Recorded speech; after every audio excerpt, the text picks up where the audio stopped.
내가 먼저 잔이 넘쳐야 합니다. 이것이 오늘 말씀의 주제입니다.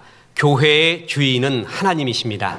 그리고 성도들은 머리 대신 그리스도와 더불어 각 지체라고 했습니다.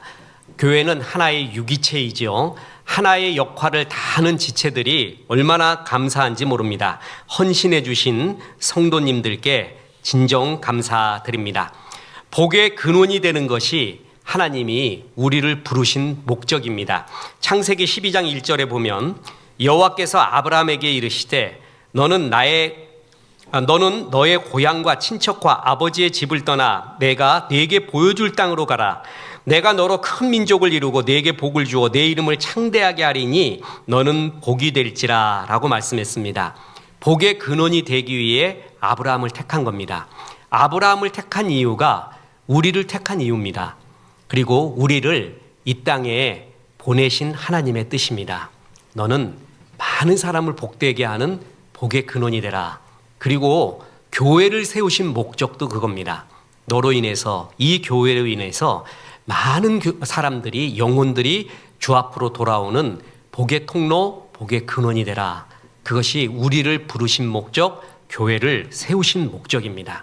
그런데 이 복의 근원이 되기 위해서는 제일 중요한 것이 먼저 내 잔이 넘쳐야 된다라는 것입니다. 그래서 하나님이 오늘 주시는 말씀은 첫째로 내가 먼저 잔이 넘치라 하는 것입니다. 시편 23편 5절에 주께서 내 원수의 목전에서 내게 상을 차려주시고 기름을 내 머리에 부으셨으니 내 잔이 넘치나이다. 다윗의 삶은 한마디로 잔이 넘쳤습니다. 넘쳐야 많은 사람에게 복을 줄 수가 있는 것입니다. 내가 하나도 없잖아요? 그러면 줄 수가 없습니다. 어떤 사람 보면 줄 만한 한 방울의 물도 한 방울의 기름도 없는 것이 느껴집니다. 제일 불쌍하고 안타깝습니다. 어떤 사람은 너무 많이 넘쳐버려요. 근데 교만이 넘쳐요, 교만. 그래갖고 그 물을 받는 사람 다 죽어요. 근데 어떤 사람은 은혜가 넘쳐요. 은혜가 넘쳐서 옆에 있는 사람이 느껴집니다. 예수 잘 믿는 거요. 그것은 하나님도 알고 옆에 사람도 압니다. 한마디로 예수 잘 믿는 사람은 잔이 넘쳐요. 얼굴에 은혜가 넘치고요. 눈빛이 은혜가 넘쳐요. 말에 은혜가 넘치고 삶에 은혜가 넘쳐요. 그건 숨길 수가 없습니다. 저 사람 정말 하나님 잘 믿는 넘치는 사람이구나. 한마디로 예수 잘 믿는 사람은 잔이 넘치는 사람입니다. 믿음의 영웅들 보면은 하나님의 일을 많이 했거든요. 그런데 그 사람들이 공통적인 일들이 먼저 자기 자신이 충만하고 풍성하고 잔이 넘쳤다라는 것입니다. 요셉과 다니엘 보십시오. 우리가 요셉의 삶에서 참 부러운 것이 창세기 49장 22절 아닙니까? 보세요. 요셉은 무성한 가지, 곧 샘 곁에 무성한 가지라. 그 가지가 담을 넘었도다. 요셉은 한마디로 담을 넘는 삶이었어요.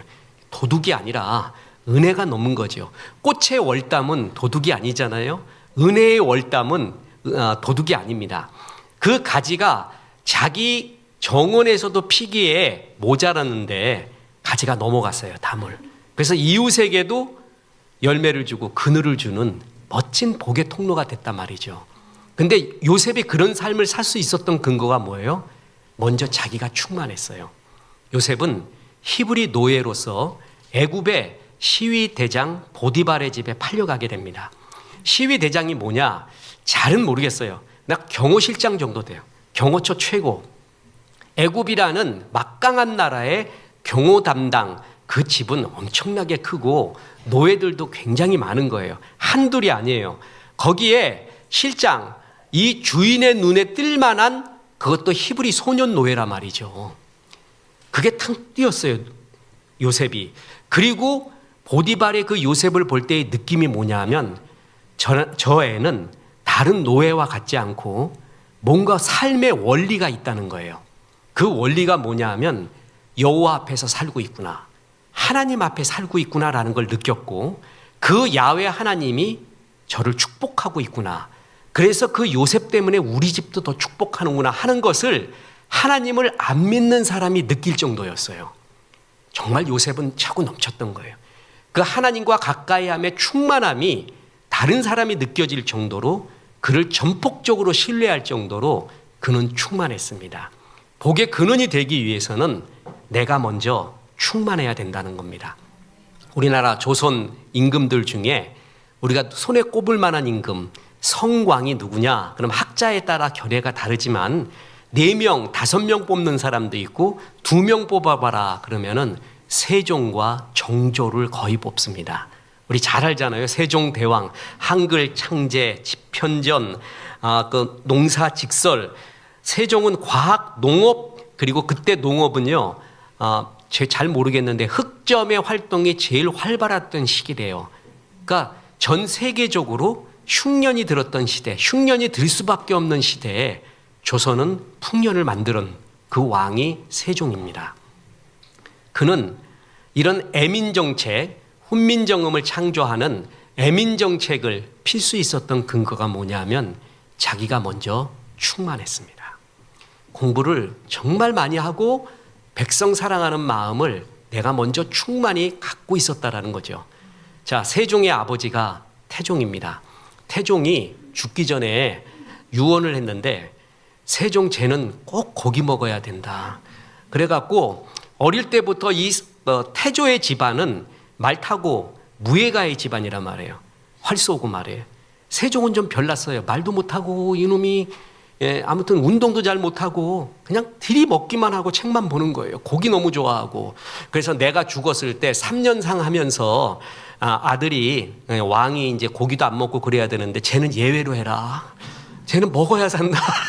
오죽했으면 태종이 그런 유언을 했겠어요? 고기 들이다 먹었어요. 근데 그것만 먹은 게 아니에요. 그는 책을 너무나 좋아했습니다. 말도 못하게 좋아했습니다. 그래서 세종이 건강히 쇠한다고 책을 다 치워라. 내시들한테 얘기를 했어요. 그랬더니 세종이 병풍 뒤에다 숨겨놔. 그리고 지독하게 읽는 거예요.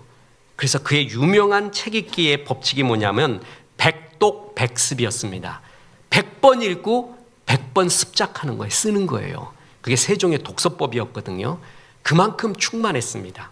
세종 때 인재가 많았는데 우리나라 3대 이러한 음악의 신이라고 불리는 우룩 아시죠? 그 사람과 더불어서 쌍벽을 이루는 게 박연이었어요. 박연.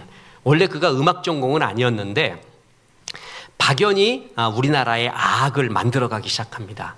그래서 편견이라는 걸 만들었어요. 편경. 실로폰 세우는 거하고 똑같은 거예요. 돌로 만들어서 땡땡 치는 거란 말이야. 편경을 만들어 왔다고 세종 앞에서 시연을 합니다. 세종이 너무 좋아합니다. 그런데 박연한테 말합니다. 조금 이상하다. 음이 조금 뒤틀린 것 같은데 그랬어요. 그랬더니 이 악성인 박연이 이럴 수가 있는가? 왕이 이거를 어느 정도를 알지? 그리고 진짜 들어보니까 음이 약간 뒤틀려 있어요. 그게 어느 정도 뒤틀려 있었냐면 반음의 10분의 1 정도.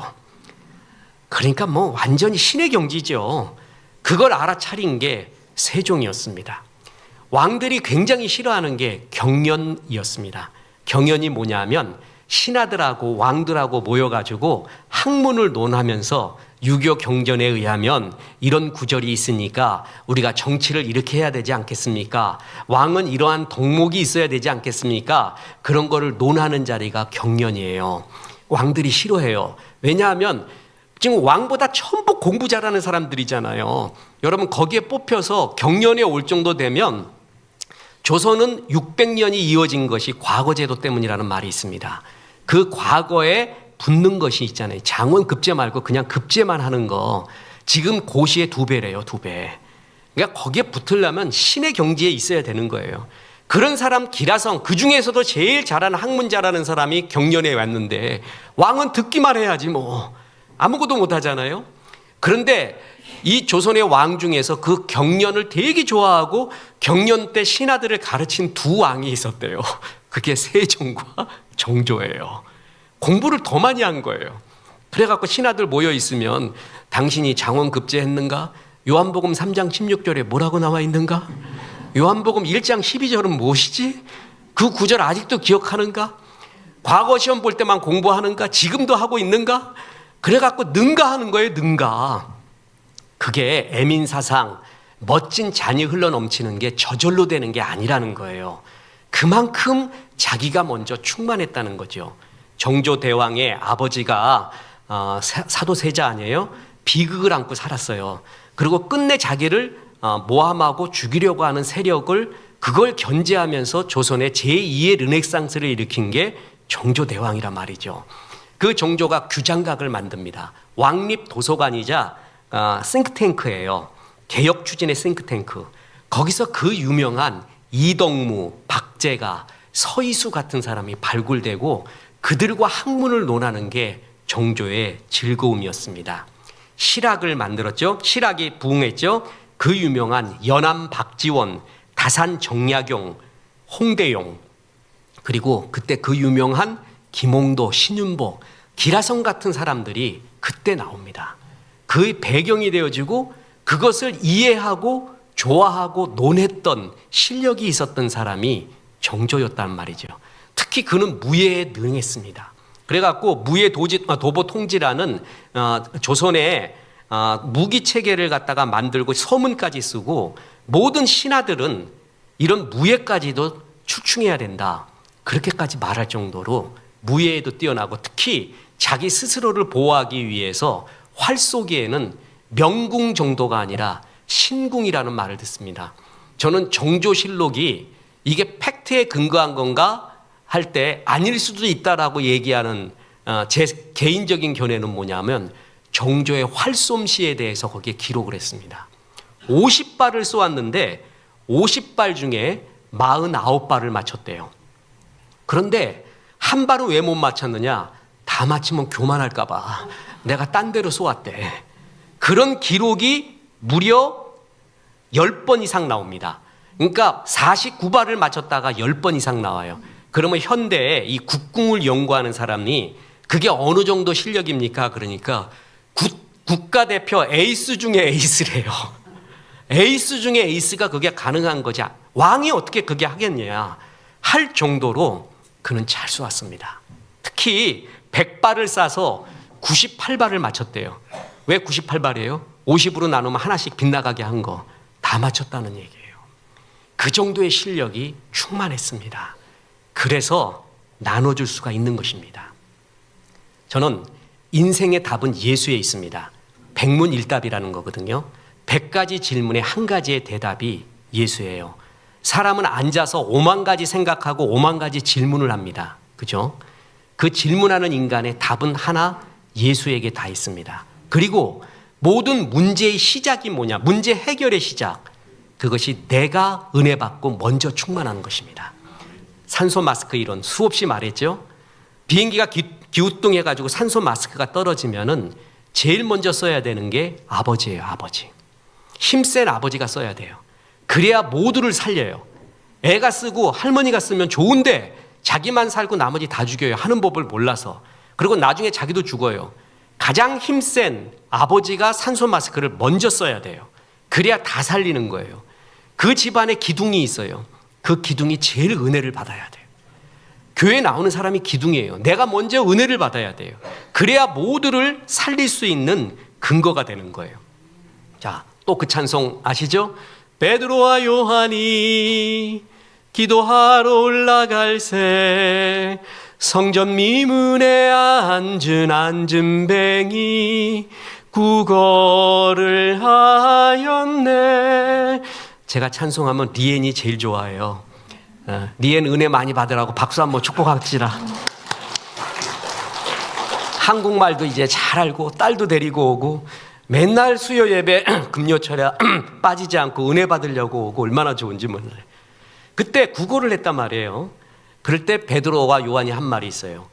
은과 금 나 없어도 내게 있는 건 내게 주니 곧 나사렛 예수 이름으로 일어나 걸으라. 베드로와 요한이 줄 수 없는 게 있었어요. 뭘 줄 수 없었죠? 은과 금. 왜 못 줘요? 없으니까. 그게 굉장히 영감 있는 찬송이더구만. 왜 그러냐 보세요.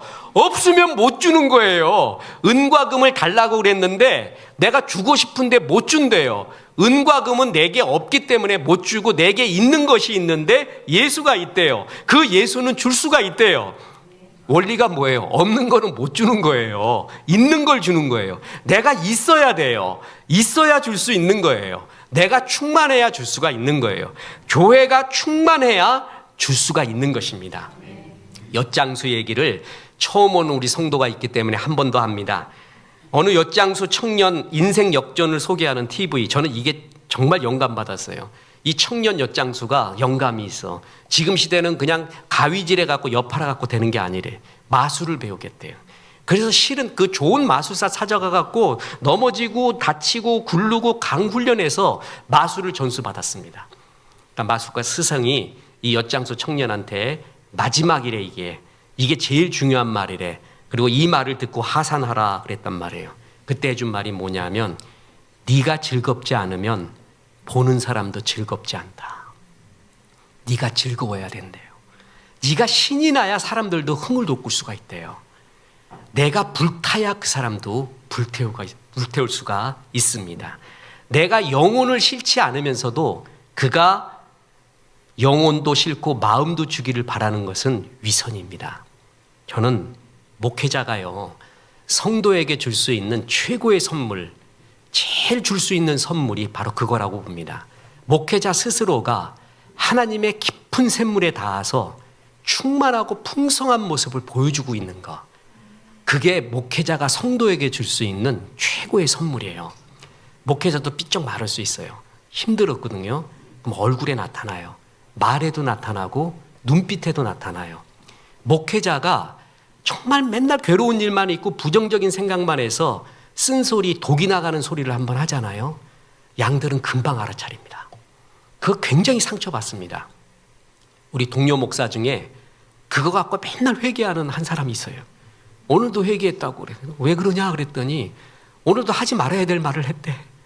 정말 감정이 막 북받치고 막 화가 나갖고 살짝 한마디 한 거를 성도들은 살짝 듣지 않고 천둥처럼 듣는다는 거야. 자기가 그걸 느낀대.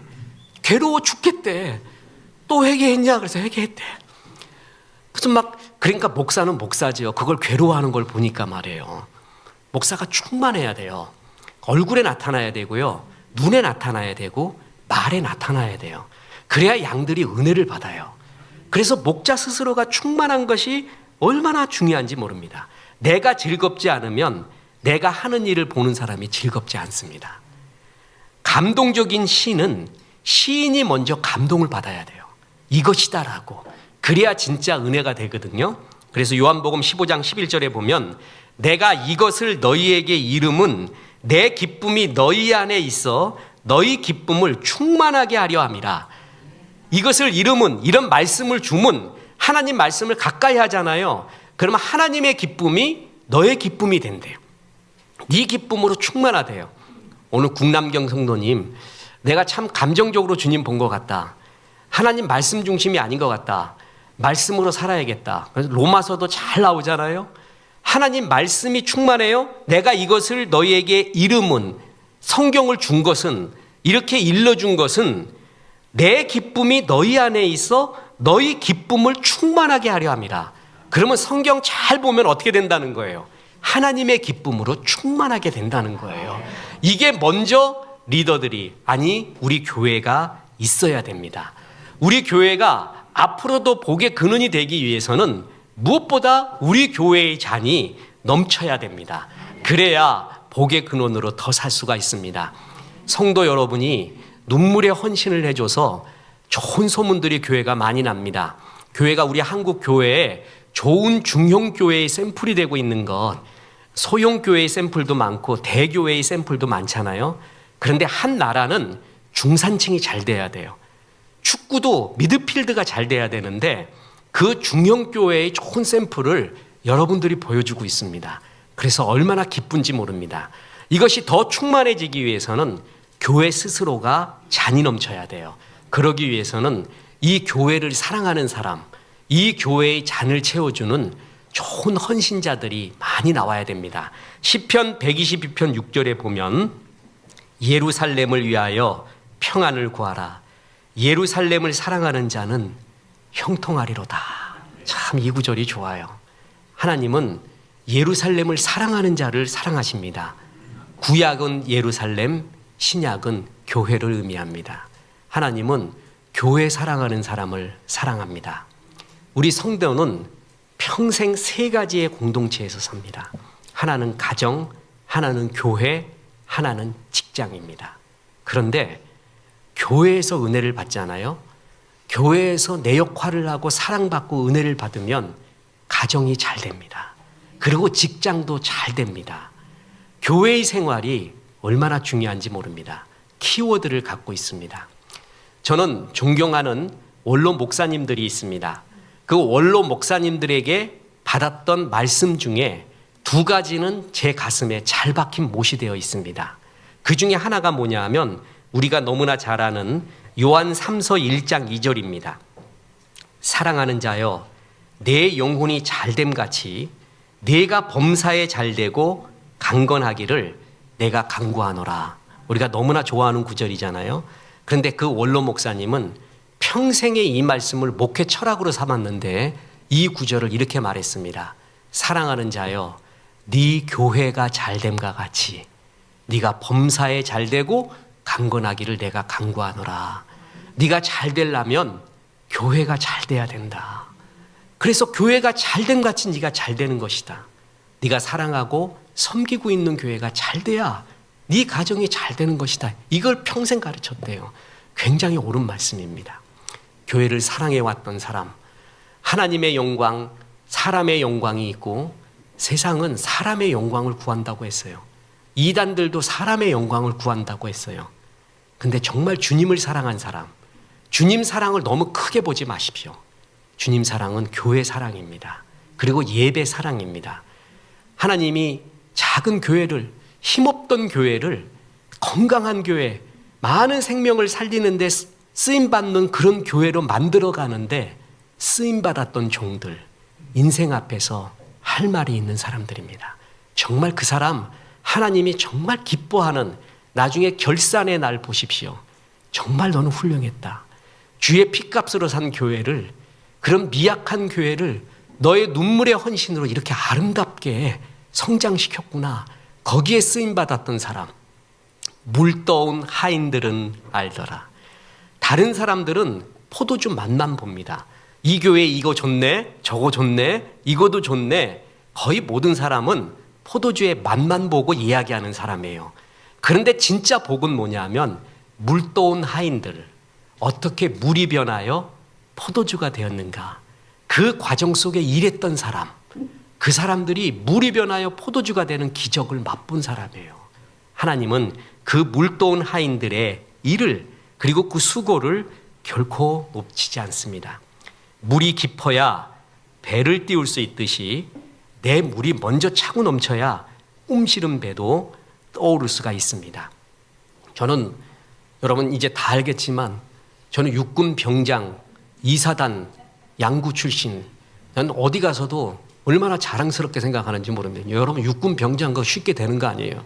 저 우리 교회 그 사역자, 부사역자들 중에 육군 병장 출신 있으면 나와보라 그래. 옛날에는 심했어요. 뭐 방위, 면제 이렇게 어디 남자들이 할 말이 없어. 육군 병장. 그리고 제일 힘들었다는 신교대, 거기로 갔습니다. 논산으로 가면 좀 나요. 신교대 그 강원도 신병교육대로 가봐요. 정말 눈물 나오는 곳이에요. 배를 타고 들어가는데 소양강 타고 들어가는 거야. 소양강을 탁 타고 그 물 한 개 하나도 안 기뻐. 그때 전에는 그렇게 이쁘더니 물 한 개가 전부 눈물 같아. 그래 갖고 있는데 소양강 중간에 딱 쓰더니 그 배 운전하던 상병이 이렇게 나와요. 그러더니 탁 담배 피우고 그러더니 야, 배 세웠으니까 다 뛰어내려. 나 같으면 죽어버린다. 여기서 죽을래? 저기 들어가서 죽을래? 여기서 빨리 다 죽어버려. 다 자살하래. 다 뛰어내리래. 미치겠더구만 정말. 용기를 북돋아줘도 그냥 시원찮을 판에 너 저기 들어가면 다 죽는다고 여기서 죽어버리래. 야, 진짜 난 정말 큰일 났다. 그래서 그 배 타고 이사단 가가지고 신병교육대에서 그야말로 뺑뺑이 돌면서 이렇게 했어요. 저녁을 했어요. 다 이제 거기서 차 타고 오면 신남고 와갖고 이제 이렇게 시외버스 터미널로 오거든요. 근데 다들 그렇게 와요. 그런데 저는 일부러 소양강을 타고 왔습니다. 쾌룡호라고 지금도 있더구만. 쾌룡호 타고 일부러 그 강을 다시 건너오고 싶었어요. 그래서 그 배를 타고 오는데 내 일생에서 3대 축제, 정말 이렇게 좋을 수가 있을까?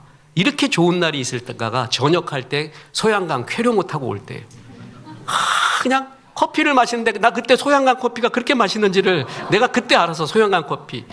그래갖고 미친 듯이 소리를 질렀어요. 야! 그러고 막 이랬더니 거기 타고 있었던 2명의 전역자가 있었어요. 걔도 그거 갖고 온 거야. 같이 나와서 어디 소속이요? 언제 전역했어? 말 필요 없어요. 전부 그냥 향토 예비군 그거 표시 달고 다 왔거든. 춤추면서 막 미쳤어. 그리고 좋아가지고 내렸더니 이제 소양강 건너편에서 이게 표 검수하는 분이 전역한 사람인 줄 알고 또 커피를 줘. 종이 커피를 주면서 축하한다고. 2잔 먹어버렸지. 그러면서 그분이 하는 말이 이 소양강 잘 타고 왔는데 저거 채우는데 7년 걸렸대요. 물 채우는데. 또 나는 이제 목사 되려고 그랬잖아요. 딱 그 얘기 듣고 야, 귀중한 예화가 여기 있구나. 그래서 알아봤어요. 소양강이 지금 최고의 담수를 갖고 있잖아요. 농업용수, 생활용수, 공업용수 그걸 갖다 다 소양강에서 공급을 합니다. 수도권도 커버할 정도예요. 그게 물 채우는데 7년 걸렸대요. 그 물이 채워져야 주는 거예요. 그러니까 내가 채워지지 않고는 줄 수가 없는 거예요. 임산부는 잘 먹어야 되잖아요. 아기에게 젖을 줘야 되잖아요. 그래서 내가 먼저 충만한 것이 중요합니다. 여러분 가정에서 남편이 먼저 충만해야 됩니다. 아니 아내가 먼저 충만해야 됩니다. 옛날에 서정윤 씨가 쓴 홀로서기라는 그러한 시가 있었어요. 그때 기독교인이 뭐라고 또 반박했냐 하면 홀로서기가 아니라 마주보기다. 이래서 막 반박도 했어요. 여러분 한번 묻겠습니다. 홀로서기가 맞아요? 마주보기가 맞아요? 자, 결혼은 말이에요. 어떻게 할 때 행복하냐면 홀로선 2사람이 만나야 행복해요? 아니면 미숙한 사람이 만나서 완벽해지는 거예요? 후자가 이상적이죠. 현실은 다르다는 거예요. 홀로선 2사람이 만나야 행복해 돼요. 무슨 얘기냐? 각자가 충만해야 된다는 거예요. 각자가 충만해야지만이 충만함이 충만함을 만나야지 철이 철을 만날 때 날카로워지듯이 각자가 충만할 때 통계적으로 더 행복하더라 이거예요. 어느 정도 의미가 있습니다. 내 잔이 남편의 잔이 넘쳐야 아내를 위로하고 안아줄 수가 있어요. 아내의 잔이 넘쳐야 남편을 이해하고 더욱더 사랑할 수가 있어요. 그래서 결혼 생활에서도 중요한 것은 내 스스로가 잔이 넘치기 위해 성경 보고 책 보고 묵상하고 인격을 끝없이 점검하고 이것이 얼마나 중요한지 모릅니다. 자, 결론을 말씀드리겠습니다. 잔이 넘치는 삶을 살기 위해서 한 가지만 하십시오. 여러 가지가 있는데 하나님과 친밀한 관계가 되어야 합니다. 자, 시편 23편 1절에 여호와는 나의 목자시니 내게 부족함이 없으리로다. 그가 나를 푸른 풀밭에 누이시며 쉴 만한 물가로 인도하시는도다. 6절 내 평생의 선하심과 인자하심이 반드시 나를 따르리니 내가 여호와의 집에 영원히 살리로다. 여러분 시편 23편을 읽으면 토탈 이미지가 뭐예요? 그걸 읽고 전체적인 느낌이 어때요? 그냥 편안해요. 목가적인 풍경이 눈에 떠오르잖아요. 예수 잘 믿으면 이렇게 자연스러워요. 그리고 굉장히 평화로워요. 왜 다윗이 이런 평화롭고 충만한 삶을 살았는지 아세요? 그는 하나님을 가까이 했어요. 그가 죄도 많고 문제도 많았지만 그 어떤 경우에도 하나님이 나의 목자입니다. 그러면서 엄마 졸졸 따라다니는 딸아이처럼 항상 하나님을 가까이 했어요. 그래서 그 하나님의 마음을, 심정을, 모든 것을 받기 시작했습니다. 설교에서 늘 말하는 것이 그거예요. 사람은 가까이 하는 것을 닮습니다. 여기는 예외가 없습니다. 산을 좋아하는 사람은 얼굴이 산 모양이야. 담배 좋아하면요, 담배 모양으로 살아요. 이 노름 좋아하는 사람 얼굴에 홍단이 있어요. 홍단 아세요? 얼굴에 홍단 진짜 크게 보여요. 축구 좋아하는 사람 얼굴에 축구공이 딱 있고 그건 어김이 없어요. 돈 좋아하는 사람 탁 돈독이 오른 게 얼굴에 탁 보여요. 눈빛에서도 나와요. 사람은 가까이 하는 것에 절대적인 영향을 받아요. 하나님을 가까이 하잖아요. 그러면 시편 23편이 나와요. 여호와는 나의 목자시니 내가 부족함이 없다. 그가 나를 푸른 초장에 놓이시며 쉴 만한 물가로 인도하시는도다. 얼마나 좋아요. 이 하나님을 가까이 한 사람들이 갖고 있는 자연스러움, 충만함, 그리고 기쁨입니다. 하나님을 가까이 할 때 내 잔이 넘치게 됩니다. 하나님을 가까이 하는 방법은 간단합니다. 신실한 예배입니다. 그리고 깊은 성경 공부입니다. 깊은 기도와 찬양입니다. 전도 선교 구제예요. 아주 기본적이죠. 늘 들어왔던 말, 그 일을 충실히 하고 있는 사람, 그런 사람이 교회에 많아야 돼요. 그러면서 그 충만함으로, 그 웃고 충만한 마음으로 새로운 사람들을 받아줘야 돼요. 딱 오면은 벌써 환히 웃고 있어. 어서 오세요. 여기가 바로 당신 집이에요. 당신을 기다렸습니다 하고 환히 웃고 있어야 돼요. 그때 오는 사람이 너무 좋아서 여기가 내 집인가벼 그러고 있는 거예요. 오는데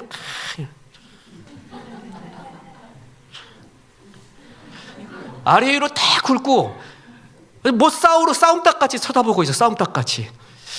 그 누가 가가 있어요 거기. 그러니까 얼굴이 환해야 되는데 그냥 온 세상 죄를 짊어지고 가는 하나님의 어린 양같이 있어요.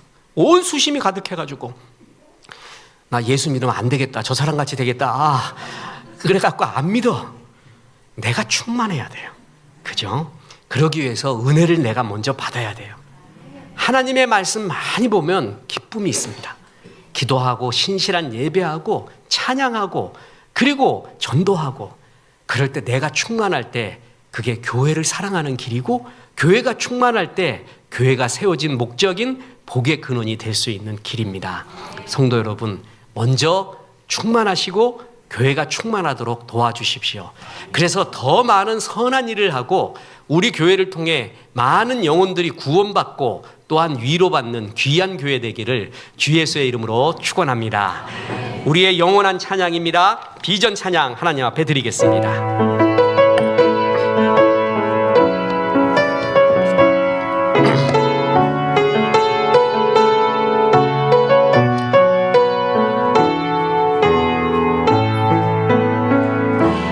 우리 보좌 앞에 모였네.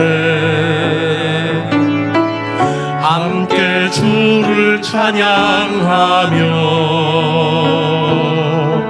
하나님의 사랑 그 아들 주셨네. 그의 피로 우린 구원받았네. 십자가에서 쏟으신 그 사랑 강같이 온 땅에 흘러 각 나라와 족속 백성 방언에서 구원받고 주 경배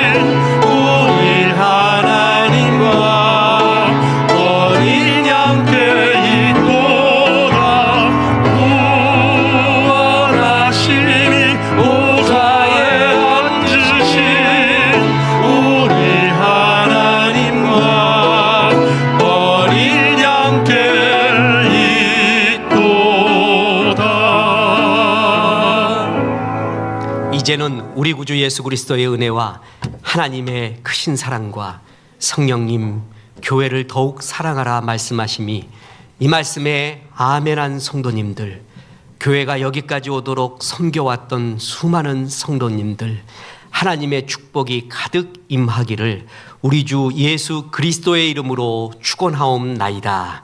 아멘.